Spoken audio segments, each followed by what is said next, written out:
Assalamualaikum warahmatullahi wabarakatuh. Bismillahirrahmanirrahim. Alhamdulillahirabbil alamin. Wassalatu wassalamu ala asrofil anbiya'i wal mursalin. Sayyidina wa maulana Muhammadin wa ala alihi wa sahbihi ajmain amma ba'du. Yang terhormat Pak Haji Jumardi, SPD MPD, selaku Kepala Sekolah SMPN 2 Cililin. Yang saya hormati para narasumber IHT, yang saya hormati Pak Dadang Setiawan SPD selaku Ketua Panitia IHT beserta jajaran, dan yang saya hormati seluruh peserta dan hadirin yang hadir pada kegiatan IHT pada hari ini. Pertama-tama marilah kita sejenak memanjatkan puji dan syukur kehadirat Allah Subhanahu wa taala atas limpahan rahmat dan perkenannya sehingga pada hari ini kita dapat bersilaturahmi pada acara IHT penguatan literasi dan numerasi serta pembelajaran diferensiasi dan sekaligus sosialisasi penguatan sekolah siaga kependudukan atau SSK yang dilaksanakan pada hari ini di SMP 2 Cililin. Salawat serta salam semoga senantiasa dilimpahkan kepada junjungan kita Nabi besar Muhammad SAW, kepada keluarganya, para sahabatnya, serta kepada seluruh umatnya. Mudah-mudahan kita termasuk di dalamnya. Amin ya Allah ya Rabbal Alamin. Bapak dan Ibu yang saya hormati, mohon maaf saya tidak bisa hadir pada kesempatan kali ini secara langsung karena saya ada tugas lain untuk mewakili Pak Kadis di acara yang lain. Tanpa mengurangi rasa hormat, saya lakukan sambutan ini dengan video yang sudah saya siapkan terlebih dahulu. Baik Bapak Ibu sekalian, kita mulai saja kebijakan literasi dan numerasi, pembelajaran diferensiasi dan sekolah siaga kependudukan atau SSK di Dinas Pendidikan Kabupaten Bandung Barat. Disampaikan pada acara in-house training atau IHT, numerasi, literasi dan pembelajaran diferensiasi SSK di SMPN 2 Cililin. Kebijakan Dinas Pendidikan Kabupaten Bandung Barat tentunya tidak jauh atau inline atau sejalan dengan kebijakan dari pemerintah pusat, dalam hal ini Kementerian Pendidikan, Kebudayaan dan Ristek. Mulai dari visi pendidikan Indonesia adalah mewujudkan Indonesia maju yang berdaulat, mandiri dan berkepribadian melalui terciptanya pelajar Pancasila, di mana profil pelajar Pancasila ini terdiri dari beriman, bertakwa kepada Tuhan Yang Maha Esa, dan berakhlak mulia, berkepribadian global, bergotong royong, kreatif, bernalar kritis, dan mandiri. Bapak Ibu sekalian, sama dengan di pusat, tentunya di Kabupaten Bandung Barat mempunyai misi, dan misi-visi ini merupakan visi-misi Bupati dan Wakil Bupati. Dan dalam hal ini Dinas Pendidikan tidak mempunyai visi misi, jadi visi misinya adalah mendukung dari visi misi pemerintah Kabupaten Bandung Barat. Adapun visi Kabupaten Bandung Barat 2018-2023 adalah mewujudkan Bandung Barat yang akur, aspiratif, kreatif, unggul dan religius berbasis pengembangan ekonomi, optimalisasi sumber daya alam dan kualitas sumber daya manusia. Tentunya Dinas Pendidikan fokus terhadap sumber daya manusia. Nah, dari visi itu kita turunkan lagi menjadi misi Kabupaten Bandung Barat 2018-2023 dan terdiri dari 4 misi. Dan untuk Dinas Pendidikan Kabupaten Bandung Barat itu mendukung misi pertama dan misi keempat. Misi pertama adalah meningkatkan cakupan dan kualitas layanan pendidikan, kesehatan, dan pelayanan pendidikan masyarakat luas lainnya dalam rangka membangun sumber daya manusia yang berkualitas. Dan misi keempat adalah mewujudkan tata kelola pemerintah yang baik berbasis pengembangan teknologi informasi dan inovasi. Selanjutnya Bapak Ibu sekalian, kebijakan literasi dan numerasi tentunya ini juga sejalan dengan kebijakan dari Kementerian Pendidikan, Kebudayaan dan Ristek, di mana saat ini terdapat 5 kelompok tantangan dunia pendidikan yang perlu dihadapi menurut Kementerian Pendidikan, di mana kategorinya mulai dari ekosistemnya, gurunya, pedagogi, kurikulum, dan sistem penilaian. Dari guru misalnya, situasi sekarang bahwa guru sebagai pelaksana kurikulum dan arah ke depan tentunya pinginnya guru adalah sebagai pemilik dan pembuat kurikulum. Guru juga sebagai sumber pengetahuan satu-satunya pada saat ini, dan harapannya ke depan guru sebagai fasilitator dari berbagai sumber pengetahuan. Selanjutnya juga pelatihan guru berdasarkan teori pada saat ini kebanyakan, dan harapan ke depan bahwa pelatihan guru berdasarkan praktek. Dan di sini saya lihat mulai kita melakukan pelatihan-pelatihan itu tidak hanya berbasis teori tapi juga praktek. Seperti halnya hari ini kita melakukan in-house training. Nah, selanjutnya dari sisi kebijakan pemerintah pusat itu ada yang dinamakan dengan Merdeka Belajar, dan Merdeka Belajar ini dibagi menjadi paket-paket kebijakan dan disebut dengan episode Merdeka Belajar. Dan saat ini paling kurang sudah ada 21 paket kebijakan atau episode Merdeka Belajar. Yang sejalan dengan literasi dan numerasi ini, tentunya ini mulai dari episode pertama di mana adanya pengubahan dari ujian nasional menjadi asesmen nasional. Nah, asesmen nasional ini di dalamnya adalah menilai peserta didik gitu ya, dengan menggunakan numerasi dan literasi ya. Nah, selanjutnya juga literasi numerasi ini menjadi penting. Ini juga bisa dilihat dari hasil PISA 2018, di mana Program of International Student Assessment atau PISA 2018 menghasilkan nilai seperti berikut gitu. Jadi di Indonesia ini nilai kemampuan membaca masih rendah dibandingkan dengan negara-negara lain gitu. Di sini misalnya kemampuan membaca adalah 371, ini masih di bawah dengan Thailand, apalagi dengan Malaysia yang sudah di 415. Juga kemampuan matematika kita masih di 379, di mana Malaysia sudah di 440, dan rata-rata Asia itu di kisaran 431. Selanjutnya juga di kemampuan sains kita, Indonesia masih di 396 dan Malaysia sudah 438, dan rata-rata Asia itu di 433. Tentunya harapan kita adalah hasil PISA ini bisa meningkat di tahun-tahun berikutnya gitu. Nah, selanjutnya dari Kementerian Pendidikan juga membuat kajian dan bagaimana meningkatkan kemampuan literasi dasar siswa Indonesia berdasarkan hasil analisis data PISA 2018.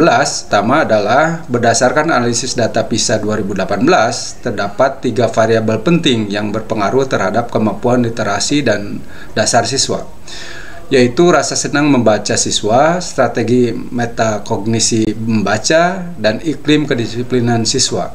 Ketiga variabel tersebut terkontribusi positif dan signifikan dalam mengembangkan kemampuan literasi dasar siswa.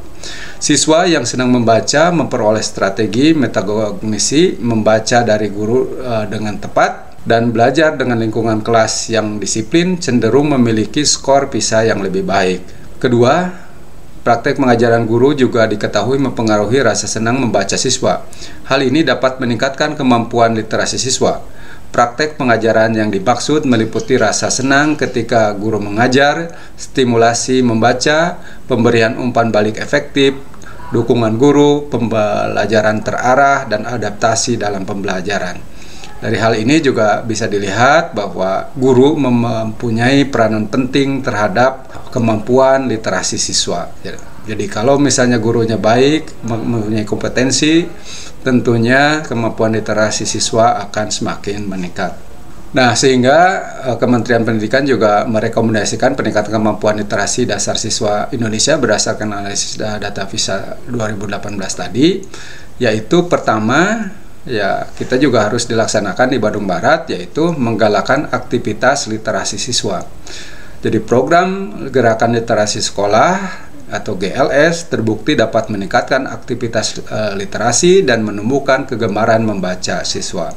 Program ini perlu didukung berbagai pihak seperti guru, kepala sekolah, pengawas sekolah, pemerintah daerah, pemerintah pusat, Guru perlu mendorong aktivitas literasi siswa, misalnya dengan menggunakan metode pembelajaran berbasis inquiry dan menggunakan soal uraian akan merangsang siswa untuk terbiasa membaca.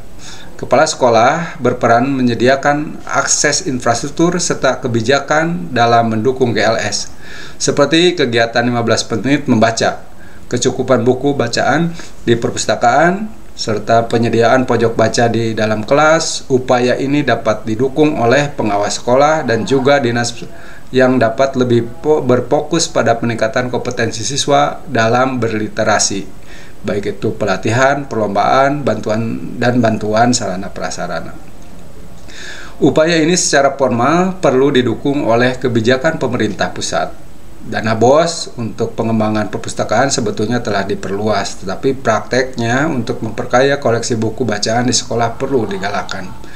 Nah, salah satunya kalau di Kabupaten Bandung Barat kita mempunyai program Tantangan Membaca Bandung Barat, dan hal ini tentunya kami mengharapkan bahwa sekolah ikut program Tantangan Membaca Bandung Barat ini dan juga ikut program-program GLS yang dilakukan oleh pemerintah provinsi dan pemerintah pusat, sehingga kita menorehkan prestasi di bidang literasi siswa ini. Rekomendasi kedua yaitu meningkatkan kegemaran membaca siswa dengan meningkatkan kapasitas guru. Kegemaran membaca siswa dipengaruhi oleh praktek pengajaran guru di kelas. Ya, untuk itu beberapa hal dapat dilakukan oleh setiap pemangku kepentingan untuk meningkatkan kapasitas guru dalam mengajar. Guru dapat meningkatkan kapasitas dirinya dengan mencari berbagai sumber informasi terkait strategi pembelajaran, umpan baik positif, dan metakognisi membaca. Kepala sekolah dan pengawas sekolah perlu mendukung upaya peningkatan kompetensi tersebut, ya, dengan mendorong aktivitas diskusi guru dengan sejawatnya melalui MGMP, ya, serta melaksanakan pelatihan dan umpan baik yang positif bagi guru. Pemerintah pusat dan daerah juga perlu mendorong sistem penilaian kinerja guru yang berbasis kompetensi guru. Salah satunya dalam upaya penumbuhan minat baca siswa melalui aktivitas pembelajaran yang dilakukan oleh guru. Lagi-lagi ini rekomendasinya bahwa guru mempunyai peranan penting, sehingga nanti peningkatan kegemaran membaca siswa dengan meningkatkan kapasitas gurunya ini akan berhasil gitu. Jadi dalam hal ini guru harus meningkatkan kapasitas kompetensinya gitu kan, sehingga nanti siswa akan gemar untuk membaca. Nah, berbagai sumber bahan ajar tentunya banyak sekali. Jadi Bapak Ibu sekalian, Bapak Ibu guru tidak hanya mempunyai sumber bahan ajar satu sumber saja, tapi bisa dari berbagai sumber. Misalnya dari modul literasi dan numerasi yang disampaikan oleh website Direktorat SMP Kemendikbud misalnya, juga bisa dari platform Merdeka Mengajar, dari YouTube, dari website kementerian, dan modul-modul lainnya tentunya. Jadi silakan Bapak Ibu sekalian bisa mengakses tidak hanya dari satu sumber saja, ya. Nah, Bapak Ibu sekalian, selanjutnya kita lanjutkan dengan pembelajaran diferensiasi. Nah, Bapak Ibu sekalian, tentunya pembelajaran diferensiasi ini sebenarnya sudah diamanatkan dalam Undang-Undang Nomor 20 Tahun 2002 tentang Sistem Pendidikan Nasional. Disebutkan bahwa kurikulum pada semua jenjang dan jenis pendidikan dikembangkan dengan prinsip diversifikasi sesuai dengan satuan pendidikan, potensi daerah, dan peserta didiknya. Nah, keragaman layanan dari tinjauan perbedaan karakteristik peserta didik disebut dengan diferensiasi pembelajaran. Ketika peserta didik datang ke sekolah, mereka memiliki berbagai macam perbedaan, baik secara kemampuan, pengalaman, bakat, minat, bahasa, kebudayaan, cara belajar, dan masih banyak lagi perbedaan lainnya. Oleh karena itu, tidak adil rasanya jika guru yang mengajar di kelas hanya memberikan materi pembelajaran dan juga menilai peserta didik dengan cara yang sama untuk semua peserta didik yang ada di kelasnya.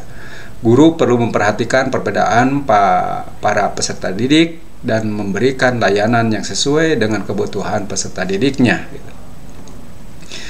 Nah, secara teori, ciri-ciri pembelajaran terdiferensiasi ini pertama adalah bersifat proaktif, di mana guru secara proaktif dari awal sudah mengantisipasi kelas yang akan diajarnya dengan merencanakan pembelajaran untuk peserta didik yang berbeda-beda. Jadi bukan menyesuaikan pembelajarannya dengan peserta didik sebagai reaksi dari evaluasi tentang ketidakberhasilan pembelajaran sebelumnya. Ciri yang kedua adalah menekankan kualitas daripada kuantitas. Dalam pembelajaran diferensiasi, kualitas dari tugas lebih disesuaikan dengan kebutuhan peserta didik. Jadi bukan berarti anak yang pandai setelah selesai mengerjakan tugasnya akan diberikan lagi tugas tambahan yang sama. Namun ia diberikan tugas lain yang dapat menambah keterampilannya. Ketiga, berakar pada asesmen. Guru selalu mengakses para peserta didik dengan berbagai cara untuk mengetahui keadaan mereka dalam setiap pembelajaran, sehingga berdasarkan hasil asesmen tersebut, guru dapat menyesuaikan pembelajaran dengan kebutuhan mereka. Selanjutnya, menyediakan berbagai pendekatan dan konten proses pembelajaran, produk yang dihasilkan, dan juga lingkungan belajar. Artinya dalam pembelajaran terdiferensiasi ada 4 unsur yang dapat disesuaikan dengan tingkat kesiapan peserta didik dalam mempelajari materi, baik minat dan gaya belajar mereka.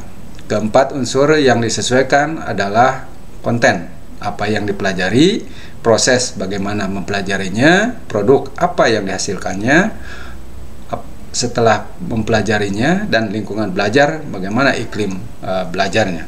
Selanjutnya, ciri yang selanjutnya adalah berorientasi pada peserta didik, di mana tugas diberikan berdasarkan tingkat pengetahuan awal peserta didik terhadap materi yang akan diajarkan, sehingga guru merancang pembelajaran sesuai dengan level kebutuhan peserta didik. Guru tidak banyak mengatur waktu, ruang, dan kegiatan yang akan dilakukan peserta didik daripada menyajikan informasi kepada peserta didik. Ciri yang selanjutnya adalah merupakan campuran dari pembelajaran individu dan klasikal. Ya, guru memberikan kesempatan kepada peserta didik untuk kadang-kadang belajar bersama-sama secara klasikal dan dapat juga belajar secara individu. Terakhir, bersifat terhidup. Ya, guru berkolaborasi dengan peserta didik terus-menerus, termasuk untuk menyusun tujuan kelas maupun individu dari para peserta didik. Guru memonitor bagaimana pelajaran dapat cocok dan para peserta didik akan bagaimana menyesuaikannya. Nah, itu Bapak Ibu sekalian terkait dengan pembelajaran diferensiasi. Tentunya ini juga berkaitan dengan kita yang melakukan sekarang PPDB-nya zonasi, di mana zonasi itu tidak melihat pintar atau kurang pintarnya, ya, ras dan agama. Tentunya semua bisa diterima oleh sekolah. Yang penting peserta didik adalah dekat dengan sekolah, gitu. Sehingga guru-guru tentunya harus memiliki kemampuan men-assessment, ya, siswanya, sehingga guru bisa memberikan pembelajaran yang tidak sama untuk setiap peserta didiknya. Tentunya ini juga menjadi berat bagi Bapak Ibu guru karena harus mempunyai kapasitas yang mumpuni sehingga bisa memberikan pembelajaran kepada setiap siswa dengan cara siswa atau dengan karakter dan latar belakang siswa yang berbeda. Nah, itu menjadikan berat. Tapi walaupun demikian, kalau Bapak Ibu sekalian terus belajar dan belajar, tentunya ini akan lebih mudah, ya. Nah, terakhir ini juga karena akan dibahas dengan sekolah siaga kependudukan, ya, perlu kita ketahui Bapak Ibu sekalian bahwa sekolah siaga kependudukan ini adalah sekolah yang mengintegrasikan pendidikan kependudukan dan keluarga berencana ke dalam beberapa mata pelajaran sebagai pengayaan materi pembelajaran, di mana di dalamnya terdapat pojok kependudukan sebagai salah satu sumber belajar peserta didik sebagai upaya pembentukan generasi berencana agar guru dan peserta didik dapat memahami isu kependudukan dan guru mampu mengintegrasikan isu kependudukan ke dalam pembelajaran sesuai dengan kurikulum. Nah, di Kabupaten Bandung Barat ini sudah ada 17 sekolah SSK ya. Nah, harapannya kami tentunya nanti dari Kabupaten Bandung Barat tidak hanya 17 sekolah saja yang sudah mengikuti, tapi harus seluruh SMP yang ada di Kabupaten Bandung Barat tentunya mengikuti SSK ini, di mana sekarang SMP yang ada di Kabupaten Bandung Barat ini sekitar 192 sekolah negeri dan swasta, dan di mana hanya 67 sekolah negerinya. Ya, harapannya kami semuanya ikut SSK. Selanjutnya juga SSK ini merupakan program dari BKKBN, dan harapan kami sekolah-sekolah yang sudah mengikuti SSK ini tentunya mengikuti juga lomba-lomba yang dilaksanakan oleh BKKBN Provinsi Jawa Barat dan juga nasional, sehingga bisa berprestasi dan mengharumkan nama baik Kabupaten Bandung Barat. Seperti saat ini juga saya berbangga hati bahwa guru-guru yang tergabung di 17 sekolah ini sudah membuat buku dan kurikulum, di mana kurikulum itu adalah pembelajaran dari SSK ini yang diselipkan atau diinsersikan ke dalam kurikulum 2013 ataupun kurikulum Merdeka ya, sehingga pembelajaran ini bukan hanya dilakukan oleh kita saja, tapi produk yang dihasilkan oleh guru-guru tersebut sekarang sudah diimplementasikan oleh kabupaten kota yang lain. Jadi kita menjadi percontohan bagi kabupaten kota lain se-Indonesia gitu. Jadi saya berbangga hati bahwa guru-guru yang ada di Kabupaten Bandung Barat, khususnya di 17 SSK ini, sudah membuat produk pembelajaran, ya baik itu misalnya pembelajaran matematika, IPA, agama dan sebagainya, dan itu disebarkan di seluruh Indonesia untuk dipakai di seluruh Indonesia. Nah, kebijakan lainnya terakhir ini perlu kami sampaikan juga bahwa saat ini pemerintah pusat dan kita Kabupaten Bandung Barat juga berkeinginan bahwa implementasi kurikulum Merdeka di Kabupaten Bandung Barat bisa diimplementasikan untuk seluruh sekolah. Walaupun pada saat ini kita implementasi kurikulum Merdeka ini masih dilakukan oleh sekolah-sekolah yang mengikuti program sekolah penggerak, dan implementasi kurikulum Merdeka ini juga ada di program guru penggerak, di mana matematikanya dimasukkan ke sana, dan harapannya juga kami di Kabupaten Bandung Barat, sekolah-sekolah yang tidak masuk itu PSP ya, itu bisa mengikuti implementasi kurikulum Merdeka secara mandiri, baik itu mandiri belajar, mandiri berubah, dan mandiri berbagi gitu. Nah, nanti kalau ada semester depan bisa, kalau ada pendaftaran lagi ya, kami mohon sekolah-sekolah melakukan implementasi kurikulum Merdeka. Nah, implementasi kurikulum Merdeka ini tidak seluruhnya, tapi masih untuk kelas 7 saja kalau untuk SMP. Jadi kami harapkan bahwa yang misalnya di SMP 2 Cililin ini mengikuti implementasi kurikulum Merdeka ya. Baik itu belajar, berubah, dan berbagi ya. Kalau belajar berarti nilai-nilai implementasi kurikulum Merdeka diinsersikan ke dalam kurikulum 2013 yang dipakai oleh sekolah, dan kalau berubah berarti kelas 7-nya sudah mengimplementasikan kurikulum Merdeka dengan bahan ajar yang sudah dibagikan oleh kementerian dan sekolah-sekolah yang sudah melakukan mandiri berbagi. Dan terakhir, mandiri berbagi, yaitu bahwa sekolah-sekolah sudah mengimplementasikan kurikulum Merdeka dan mereka sudah membuat bahan ajar sendiri, sehingga bahan ajar itu dimasukkan ke platform Merdeka Mengajar dan tentunya bahan ajarnya akan dipakai oleh sekolah-sekolah lain juga yang ada di Indonesia.